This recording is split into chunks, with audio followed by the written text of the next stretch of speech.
कार्तिक मास की महिमा।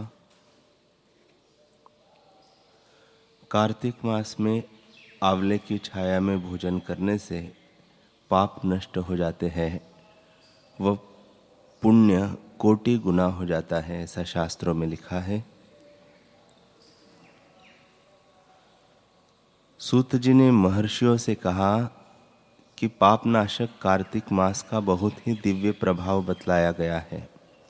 यह मास भगवान विष्णु को सदा ही प्रिय तथा भोग और मोक्ष रूपी फल प्रदान करने वाला है।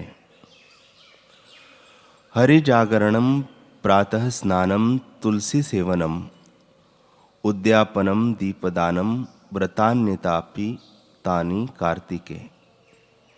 रात्रि में भगवान विष्णु के समीप जागरण, प्रातः काल स्नान करना, तुलसी के सेवन में संलग्न रहना, उद्यापन करना और दीप दान देना, ये कार्तिक मास के 5 नियम हैं, ऐसा पद्म पुराण में आता है।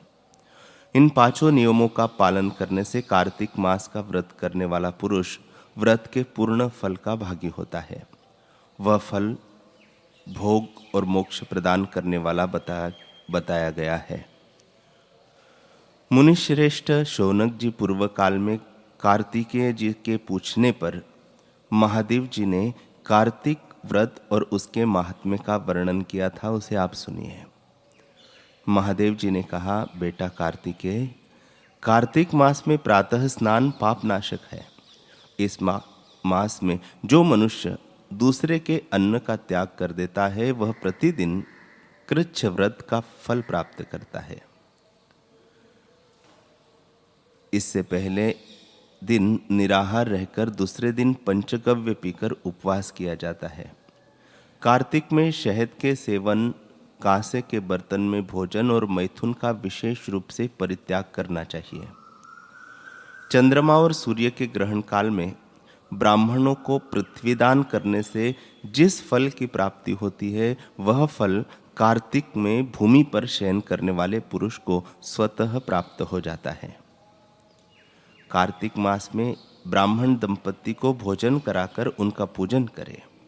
अपनी क्षमता के अनुसार कंबल, ओढ़ना, बिछोना एवं नाना प्रकार के रत्न व वस्त्रों का दान करें। जूते और छाते का भी दान करने का विधान है। कार्तिक मास में जो मनुष्य प्रतिदिन पत्तल में भोजन करता है, वह 14 इंद्रियों की आयु पर्यंत कभी दुर्गति पे नहीं पड़ता। उसे समस्त तीर्थों का फल प्राप्त हो जाता है तथा उसकी संपूर्ण कामनाएं पूर्ण हो जाती है।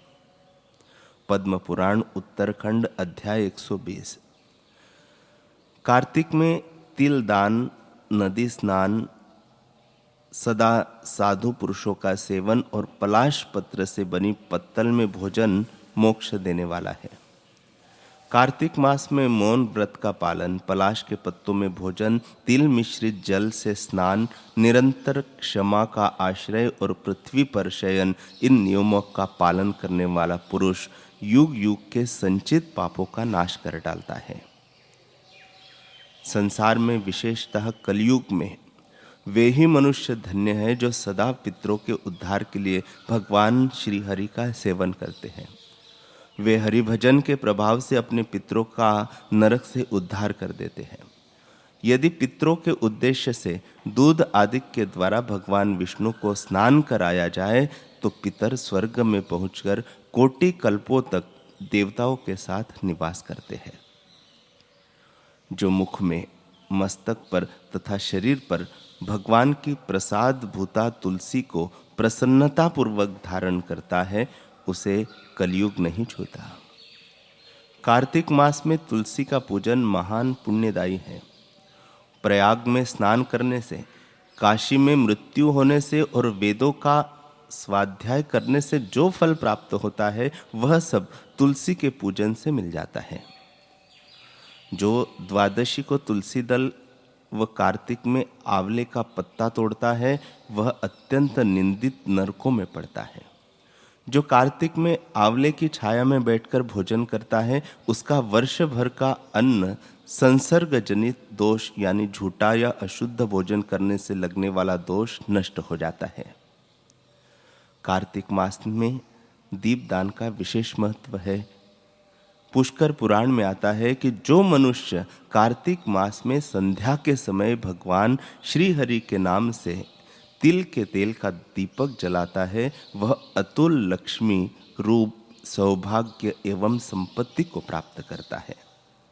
यदि चतुर्मास के 4 महीनों तक चतुर्मास के शास्त्रोचित नियमों का पालन करना संभव न हो तो एक कार्तिक मास में ही सब नियमों का पालन करना चाहिए। जो ब्राह्मण संपूर्ण कार्तिक मास में कांस, मांस, क्षौर कर्म, शहद, दोबारा भोजन और मैथुन छोड़ देता है, वह चातुर्मास के सभी नियमों के पालन का फल प्राप्त करता है। स्कंद पुराण नागरखंड उत्तरार्ध। सूत्र है ऋषि प्रसाद, अक्टूबर 2010।